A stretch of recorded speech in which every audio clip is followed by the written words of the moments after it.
What is up, everybody? I am Mason from the Mock Buzzer YouTube channel, and today we're going to be talking about something different. Not a Blu-ray, not a DVD. We're not going hunting. We're going to be staying at home, and we're going to be taking a look at another passion of mine, another hobby of mine, and that is collecting action figures, specifically of the NECA variety. Reason why is because they're relatively inexpensive, and they're highly detailed. It's basically like the big boys pop figures, except it comes with a shit ton of accessories, and it looks dope, and it's really cool to display it on stuff. I mean, if you like pop figures, go ahead, but I just prefer these NECA 1/6 scale. I have no idea, but yeah, let's take a look at the T-800 from the first Terminator. So getting started, let's take a look at the box. You have the movie poster here at the front, Schwarzenegger. You got the Terminator here on the side. You got the cybernetic type vibe to it, that neo-noir.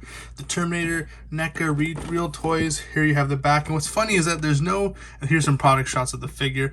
But what's funny is that there's no description. Usually if you get a NECA figure, they'll have like a little description on here. Like, let's say I have this Texas Chainsaw Massacre NECA figure. It has like a inscription or like a description of the movie or what the character is about. But what's funny is that this doesn't have it because I mean, I guess it's a robot, right? So you can't really tell. Here's the bottom. These are all the people in charge of all the stuff. The top again, Terminator. Do not choke on your Terminator. For 3 years or older, not for children 3 years or under. So boom. And the sides are the exact same. Now, my favorite part of these little inserts that have nice little product shots of the figure. So this is how you can display them. But let's get into the meat and potatoes of this figure. Let's open it up and see what it comes with. Now, inspecting the box again, it actually says ages 17 and up. But I guess the warning, where was it? The warning was not for children under 3 years. I guess because this is a rated R film. I don't know. Anyways, let's get to the figure. So if you watched my previous video, the Friday the 13th, they all come with these nice inserts. So let's take a look at this insert that comes with the T-800 from the original Terminator. And that is this this highway. Very nice looking. I even like the add the street lights and all that stuff. Very nice. You know, not the highest quality, but I'm guessing this is for photography, so it's not going to matter how high def the actual image background is, but it has a glossy feel to it, so it'll look nice, shiny, brand new, and if you have the figure in front, it'll look very nice. This is actually my first time opening the figure, so they remove all the tape and twist ties. I absolutely hate it. Alright, so before we get into the figure, let's take a look at the accessories. This does come with 2 interchangeable hands.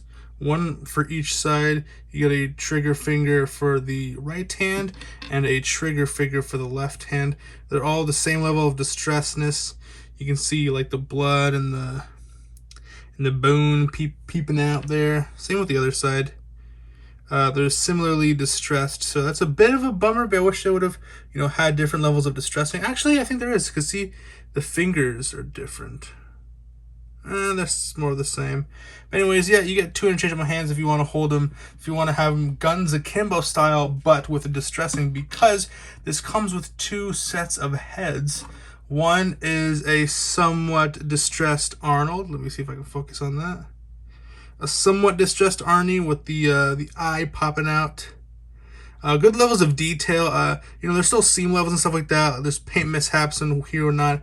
But you know what? This is an earlier figure. This isn't the newest NECA figure. They've tightened up their quality assurance, but it's still a good figure. It definitely does look like Arnold Schwarzenegger, but it's just not as stuff, but there's different levels of hair. Skin tone is great. You can see his massive jawline. Again, there is like paint mishaps there on the forehead and stuff like that, but that's okay. That's excusable. But there is nice painting around the eye, around the wound. You can see that very nicely. It does look like, though, that Arnold put on a heavy layer of foundation on. But, again, this isn't the most expensive thing, so you're not going to get the most pristine, perfect figure out of every single bunch. There's still paint mishaps on the hair and stuff like that. But overall detail is pretty decent, and the neck looks absolutely gargantuan.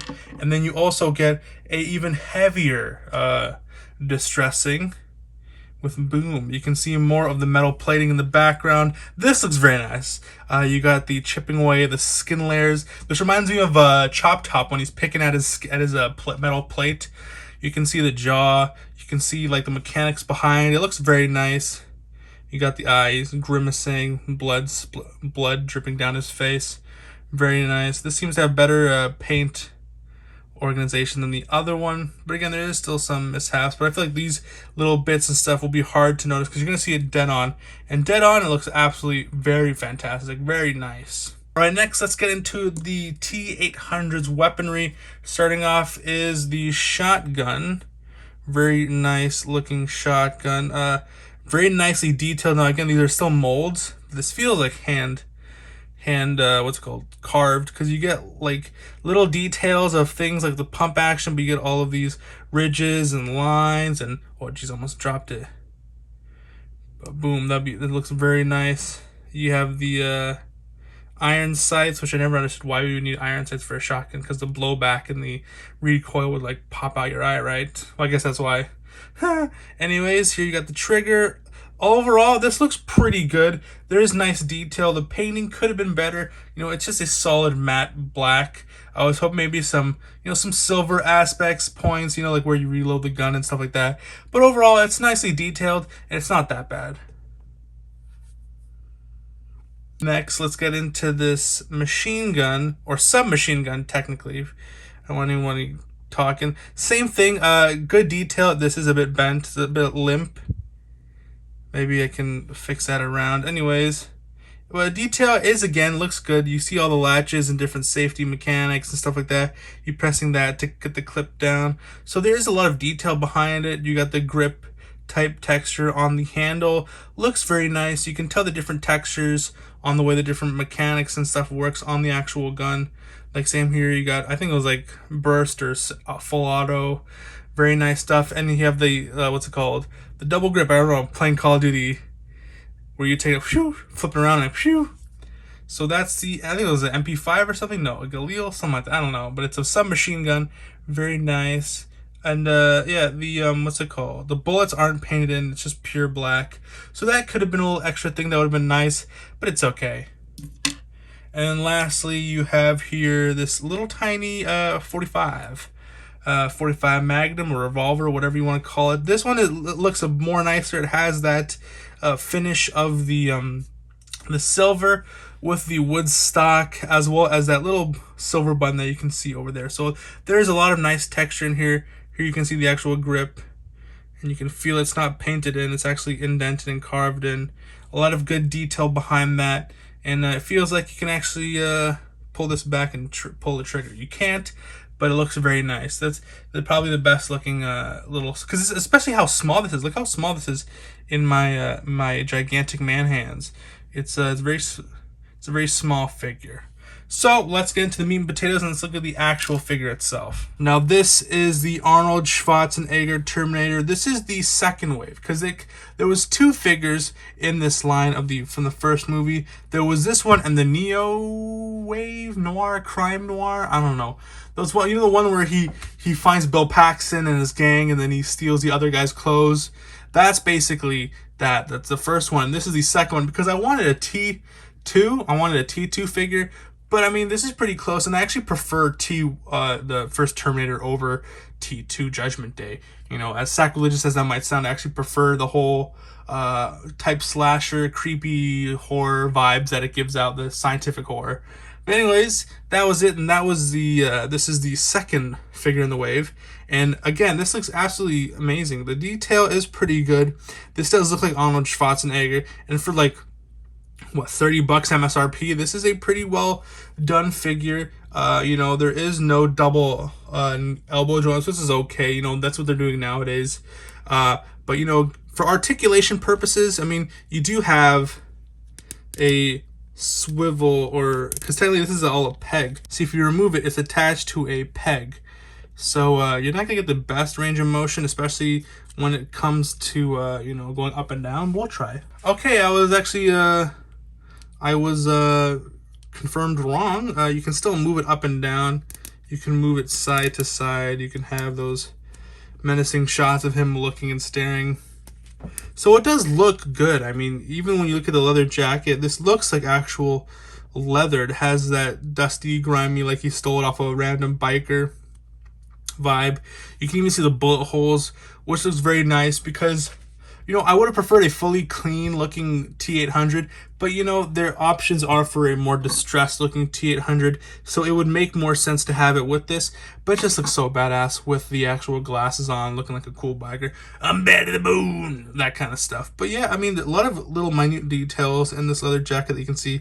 The metal studs here to tighten up the waist. You even have the zippers on the sides, the zippers here, more pins, more stuff like that. So there's a lot of attention to detail. Things like little attention to details, like look at this, that wrap up strap to make it tighter around the waist. That looks very nice. And then going around back to his actual shirt, there's like sweat stains and grime because he didn't really just steal this off some random like bike or whatever. Going down, you have these dirty pants that have different shades of browns and grays to make it look grimy. And yeah, and then when you go down to the boots, yeah, these very flamboyant biker boots with the metal studs on the side. But it looks nice. It looks like actual leather boots because you can tell whether it's matte or shiny and all that stuff. You can see the pants have more of like a shiny feel to while the boots have more of a matte overlay to them. Very nice, very nice. So also the gloves are also very shiny black paint over that.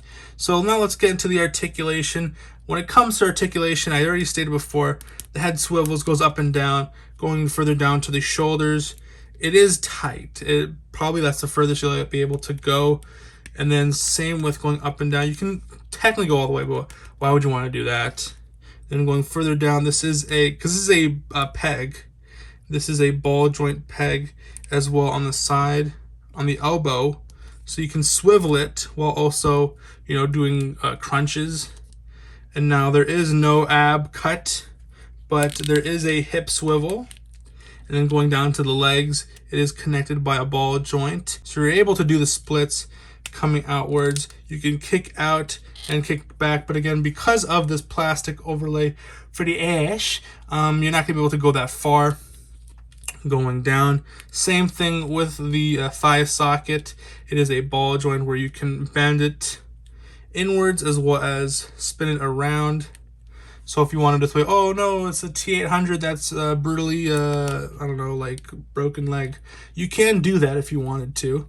Then going down, you have the no, is there a, oh there is, okay, so there is a cut at the calf. There's a calf cut, as well as you go down there is an ankle cut that is attached to a ball joint where you're able to go about that far. You can't really go further than that, but it does rotate. So that was the articulation.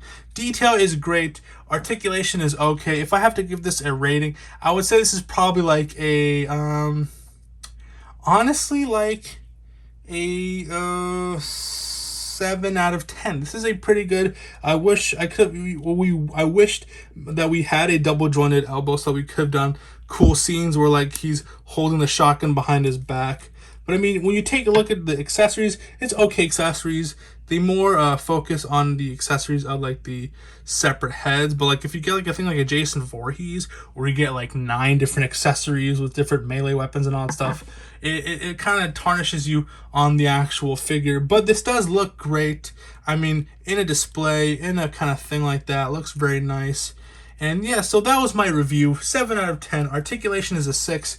Detail is an 8. Overall, 7. So thanks so much for watching another video, man. I am Mace from the Mockbuster YouTube channel. Please have yourself a good day, night, evening, afternoon, morning, whenever you're watching that. Please click the link on the side to watch my other figure reviews. And I hope you guys have a good day. See you guys later. Please like, share, and subscribe.